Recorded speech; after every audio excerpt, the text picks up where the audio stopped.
Всем привет! Осторожно! В этом видео очень опасная поделка. Когти монстра.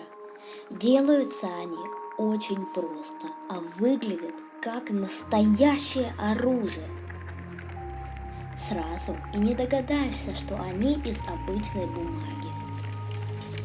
Размер когтей на детские пальцы 18 на 18 сантиметров.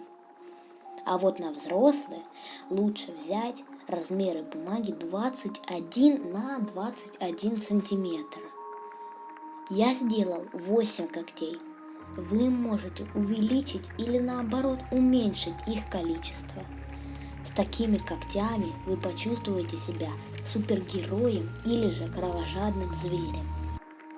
Удивляйте своих друзей классной поделкой. Смотрите видео до конца, и у вас все сложится. Поехали!